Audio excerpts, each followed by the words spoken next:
আমার বাবা 2013 সালে ডিসেম্বরের 2 তারিখ শাহবাগে ওইখানে ফুলের দোকানে যান আমার বাবার বন্ধুর ছেলে জন্মদিনের জন্য ফুল কিনতে।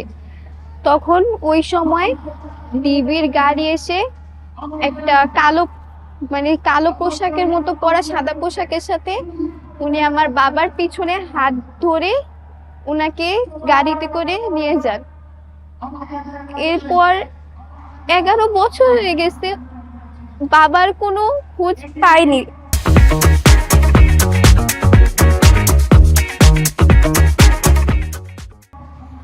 শুধু বাবার এই ছবিটা নিয়েই আমি ঘুরি আর বলি যে আমার বাবাকে ফিরিয়ে দেওয়া হোক।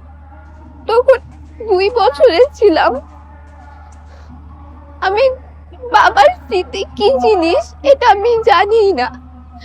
আমার ছোট একটা ভাই ওই সময় আমার আম্মুর পেটে ছিল।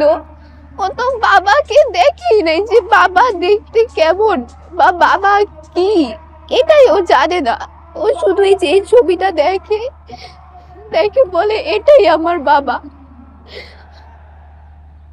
বাবার হাতটা ছোট থেকে বড় হয়ে গেছি, একটা বার ধরতে পারিনি, এই পর্যন্ত আমি করতে পারিনি বাবার সাথে রোজা ইফতার করতে পারিনি বাবার সাথে। আজকে পরীক্ষা দেওয়ার পরে সাথে সাথে আমি আমার বাবার ছবিটা নিয়ে বাবাকে খুঁজতে বের হয়ে যাই। কেন আমার বাবা কি অপরাধ করছে?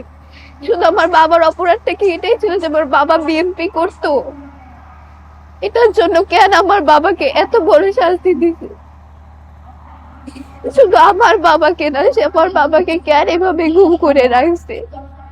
ওদের কি দোষটা কি ছিল?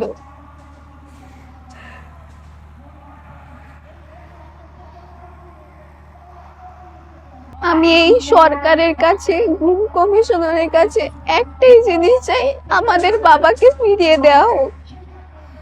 আমরা আর কিছু চাই না, শুধু আমাদের বাবাকে ফিরত চাই। আমরা কোনো লাশও চাই না, শুধু বাবাটাকে ফিরত চাই। বাবার হাতটা ধরতে চাই, বাবাকে বাবা বলে ডাকতে চাই, ছবি ধরে হাঁটতে চাই না আর।